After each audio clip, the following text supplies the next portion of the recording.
Pendengar yang dikasihi dan mengasihi Tuhan Yesus Kristus, kita berjumpa lagi dalam program Waktu Teduh bersama Renungan Harian terbitan Yayasan Gloria. Mari kita siapkan hati untuk mendengarkan firman Tuhan. Izinkan Roh Allah memberi kita hikmat agar kita dapat semakin mengenal, mengasihi, dan memuliakan Tuhan setiap hari.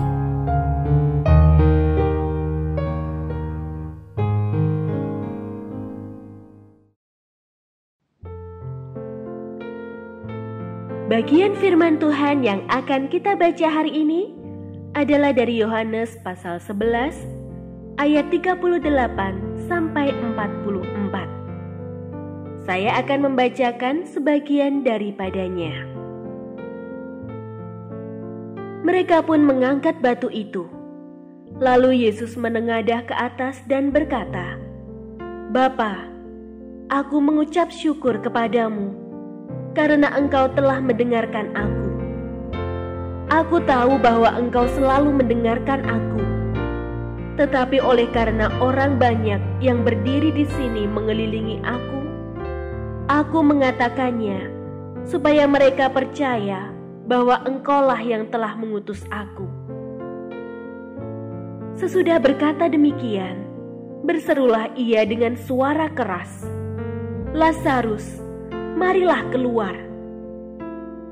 Orang yang telah mati itu datang keluar, kaki dan tangannya masih terikat dengan kain kafan, dan mukanya tertutup dengan kain peluh. Kata Yesus kepada mereka, "Bukalah kain-kain itu, dan biarkan ia pergi." Pendengar yang mengasihi Tuhan, ayat yang kita renungkan secara khusus hari ini adalah dari Yohanes pasal 11 ayat 44.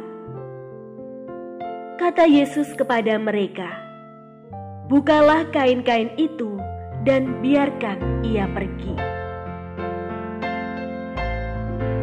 Renungan hari ini berjudul Mayat Hidup. Sebenarnya pria itu dapat menyelesaikan perbaikan peralatan rumah tangga yang rusak itu. Tapi ia sengaja tidak merampungkan pekerjaan itu seluruhnya. Kenapa? Rupanya ia hendak melatih anaknya untuk belajar terampil bekerja. Bagian-bagian tersulitnya telah ia kerjakan. Tersisa sentuhan sini dan sana untuk disempurnakan oleh putranya yang telah menginjak remaja. Dapatkah Anda bayangkan Lazarus yang bangkit dari kematian itu berjalan keluar dari dalam gua?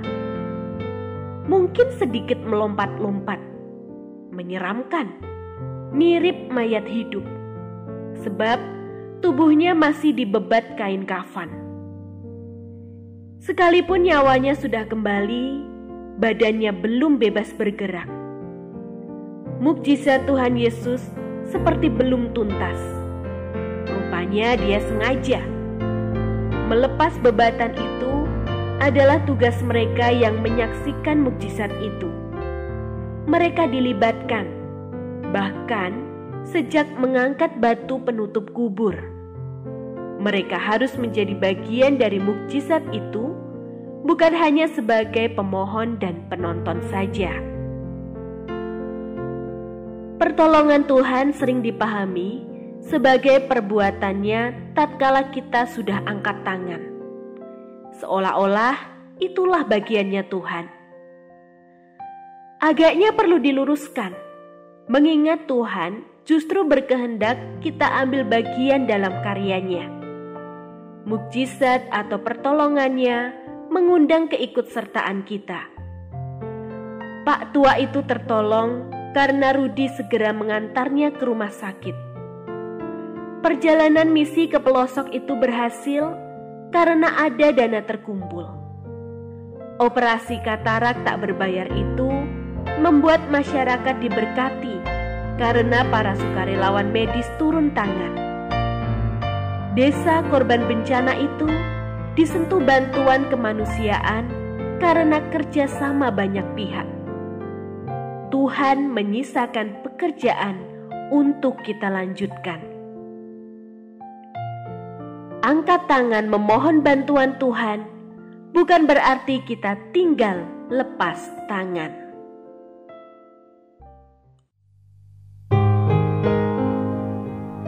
Pendengar yang mengasihi Tuhan, apakah Anda diberkati melalui renungan harian? Jadilah berkat dengan mendukung pelayanan kami. Dukungan Anda dapat disampaikan melalui rekening Bank BCA nomor 456500088880 atas nama Yayasan Gloria. Informasi lebih lanjut mengenai renungan harian dapat dilihat di situs web kami renunganharian.net. Tuhan Yesus memberkati dan menjadikan Anda berkat di hari istimewa ini. Shalom.